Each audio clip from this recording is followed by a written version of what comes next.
आपल्या सगळ्यांना कल्पना असेल की कळव्याचा जो खाडी किनारा आहे तो खास करून डेन्स मॅंग्रोव्ह असलेला भाग आहे. आपण कित्येक वर्ष त्याच्यावर ते डेन्स मॅंग्रोव्ह बुजवले जात आहेत. रातोरात बघाल तर आता ती खाडी कशी होती आणि कशी झाली. मी अनेक पत्रव्यवहार केला आणि नुसतं तेवढंच नाही तर जयभीमनगर साहेबानगर याच्यात तुम्ही बघाल तर आता डबल डबल माळ्याची बांधकामं सुरू झालेली आहेत. वास्तविक पाहता मी पत्रव्यवहार केला होता, पण आपण पत्रव्यवहार केला का मुद्दामून तिथल्या मतदारांची दिशाभूल करायची की दादा तुम्हाला झोपडे तोडणे वाले.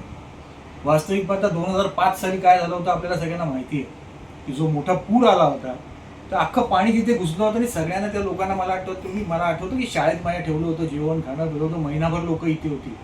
म्हणजे न कळत जर अशी काय परिस्थिती आली पुन्हा तर काय होईल त्यांच्या जीवाचं. कारण होतं काय, बिचारे बांधणारे हे आहेत ते भूमाफी आहेत सगळे तिथले. ते तिकडे बांधतात, एखादा गरीब स्वस्तात मिळतं म्हणून घेतलं जातो आणि भरडला जातो तो गरीब बिचारा. आज आपल्याला सगळ्यांना माहिती आहे की शिंदे साहेबांचे किंवा खासदार साहेबांचे श्रीकांत शिंदे साहेबांचे प्रयत्न सुरू आहेत आणि खास करून हा त्यांचा स्वतःचा मतदारसंघ असल्यामुळे की शासकीय योजनामध्ये SRA असो किंवा क्लस्टर असो याच्या मार्फत जे काही लोकांना ज्या योजनेत बसायचं त्या योजनेत घेऊन यांचं पुनर्वसन व्हावं, प्रत्येकाला हक्काचं घर मिळावं आणि जेणेकरून एक खाडी किनारे इतरी सात फार सुंदर अशा चौपाट्या तयार करता येतील, एक वॉटर फ्रंट तयार होईल, पुन्हा मॅंग्रोव्हची गार्डन्स तयार होतील आणि आहे त्या नागरिकांना पक्कं घर मिळेल. म्हणजे सांगायचं तर क्लस्टर सारखी योजना जर तिकडे राबवली गेली तर 2020 सालापर्यंतच्या लोकांना घरं मिळणार आहे. SRA मध्ये 2001चं आपलं लिमिट होतं. त्यामुळे हे असे फायदे समोर असताना की झालं ते झालं, पण आता याच्या पुढे तरी हे होता कामाने. रोज डॅम बुडवलं जातं, तिथे मॅंग्रोव्हची कत्तल होते. आज झाल्यात, त्यांना संरक्षित केलेलं आहे तुम्ही. तर माझं एवढंच मागणं आहे की हे नवीन जे आता सुरू झालंय एकावर एक बांधणं हे बंद करा. रोज भरणीच्या गाड्या जात आहेत. मी कळवा सहाय्यक आयुक्तांना पण पत्रव्यवहार केलेला आहे. फॉरेस्टचे मोडवे साहेब आहेत त्यांच्याशी पत्रव्यवहार केला, पण केवळ टोलवा टोलवी चालू आहे. तो आमचा अधिकार क्षेत्र येत नाही. ते म्हणतात आम्ही तहसीलदाराला पाठवले. मी स्वतः नगरसेवक होतो, विरोधी पक्षनेता म्हणून राहिलेले, कायदे मलाही कळतात. कोणाला कारवाई कुठे करायची अधिकार आहेत आणि नाही ते सगळं माहिती आहे. नाही कारवाई केली तर कुठल्या GRच्या अंतर्गत तुमच्यावर कारवाई होऊ शकते हे देखील मला ज्ञात आहे. पण मला खोलात जायचं नाही. आपली एकच विनंती आहे की या सगळ्यांचं होणार आहे थांबवा. आता ही टोलवा टोलवी बंद करा. कारण आता असं झालंय की आम्ही पत्रव्यवहार करून फोटो पण पाठवतोय, पुन्हा ती बांधकामं होत आहेत.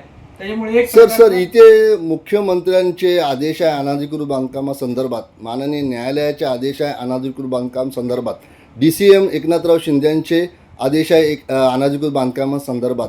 मग ती कुठेही कसेही कुठल्याही विभागात कार्यालयाच्या क्षेत्रात असो, प्रथम अनधिकृत बांधकामावर कारवाई करण्याचा महापालिका प्राधिकरणाचा अधिकार आहे, त्यांच्या कार्यकक्षेत येतात. मग ते या सगळ्या न्यायालयीन प्रक्रियेचा अवमान करत नाही आहेत का? अवमान करण्यापेक्षा मी तर डायरेक्ट कधी अशी म्हणायची वेळ येते की आर्थिक संबंध गुंतल्यात असं दिसतं स्पष्टपणे. अहो तुम्ही सांगा ना, तिथे फॉरेस्टवाल्यांची चौकी आहे, बीट मार्शल ठेवल्यात ऑफिशियल. पण जर बीट मार्शल एवढे तिकडे असताना मग ही बांधकामं होतात कशी? जर आमच्यासारखे कारवाई करून किंवा इतरही जागरूक नागरिक आहेत हे त्याच्यासाठी पत्रव्यवहार करतात तरीही बांधकामं होतात, याचा अर्थ काय? ती गरीब बिचारी येतात तेव्हा कधीतरी चिठ्ठी दाखवतात, देखो दादा हे हमसे इतना मांगते हैं, पुलिसवाला इतना लेते, ये इनका देता है, नगरसेवक इतने लेते. अरे कुठले आमच्यासारख्या नगरसेवकांनी कधी पैसे घेतले? पण लोकांचा संशय काय होईल? हे सगळे अधिकारी, हे सगळे पोलीस अधिकारी हे म्हणून पैसे घेतात आणि येत नाही, उभे राहतात, असाही संशय लोकांना येतो. आणि काय येऊन येतं? ती बांधकामं तर थांबलेली नाहीत आजपर्यंत. मग एखादा जागरूक लोकप्रतिनिधी तुम्हाला कंप्लेंट करून पण तुम्ही जर कारवाई करत नसाल तर ह्याच्यातनं आमची पण क्रेडिटेबिलिटी जाते. आणि बाकी जाऊ दे, पण ती जी माणसं बिचारी घर 30, 40, 50 हजारात घरं घेत होती, आज तुम्ही बघा लाख लाख रुपये घरात टाकतायत. बांधणारा बांधून जातो, तो माणूस भरडला जाईल बिचारा. आज शिंदे साहेबांनी जे स्वप्न बघितले सगळ्यांना पक्क घर द्यायचं आणि ते सत्यात उतरण्याची वेळ आले, पण ही लोक काय स्वतःला आवरायला तयार नाहीत. फक्त देवाकडे एवढंच हे वाटतं की बाबा पुन्हा असा काय प्रसंग आणू नको की जेणेकरून जे 2005 ला बघितले ते पुन्हा बघायला लागले. सर खारफुटीची हत्या, पुन्हा आपल्या कळव्यामध्ये वाढती लोकसंख्या, त्यामुळे वाढती वाहतूक कोंडी, त्यातून तुम्ही जो मुद्दा मांडलेला आहे वाहतूक कोंडी भविष्यामध्ये SRA झाले तर DP रोड सुरक्षित राहिले पाहिजे, जे नागरिकांच्या अधिकाराचे आहेत. आज परवाच्या लक्षवेधीमध्ये पण स्थानिक आमदारांनी कळव्याच्या DP रोड संदर्भामध्ये मागणी केलेली आहे माननीय मंत्र्यांना.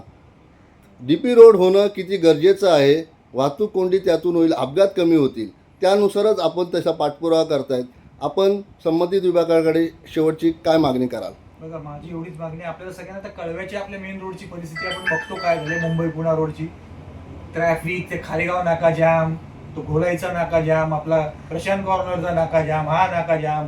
आज तुम्हाला माहित असेल सन्माननीय शिंदे साहेबांनी तो एक डायरेक्ट रोड तिथून प्रपोज केलेला आहे, डीपी रोड आहे तो, आपल्या खाडी किनाऱ्यावरनं तो जातो, तो डायरेक्ट तिथे विसर्जन घाटाला जातो. बरोबर. आज विचार करा, तो डीपी रोडचं इम्प्लिमेंटेशन साठी स्वतः श्रीकांत शिंदे साहेब प्रयत्नशील आहेत. मला वाटतं येणाऱ्या काही कालावधीमध्ये त्याला बजेट देखील पडलेलं असेल, तेव्हा देखील तो रोड जिथून जातो ही घरं सगळी विस्थापित होणार आहेत. हे विचार करा, विकणारा विकून जाईल पण मरणार बिचारा हा गरीब आहे. सर, तुमची तळमळ समाजसेवा माननीय स्वर्गीय कावेरीताई पाटील ज्या समाजसेवे आपला स्वातंत्र्य सैनिक होता त्या स्रोतातून येते, पण त्याचा गैरअर्थ किंवा प्रचार चुकीचा काही राजकीय लोक करतायत आहे का? नाही, आता हे तुम्ही बघाल तर राजकारण सध्या नॅरेटिव्हचं चालतंय.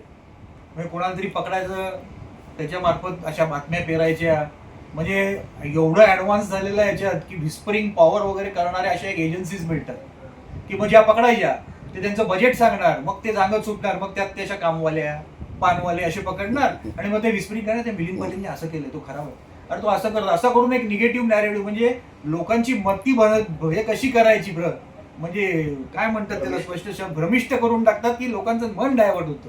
हे अशा प्रकारच्या एजन्स्या वापरून आणि या इलेक्शनमध्ये ते आपण बघितलं असेल सगळं. त्यामुळे विचित्र झाले. आता वारसा वगैरे आहे ठीक आहे, पण कधी कधी मग जी चाललेली परिस्थिती बघून म्हणतं की अरे याच गोष्टीसाठी मग माझ्या घरच्यांनी बलिदान दिलं होतं का, वाईट वाटतं. धन्यवाद सर.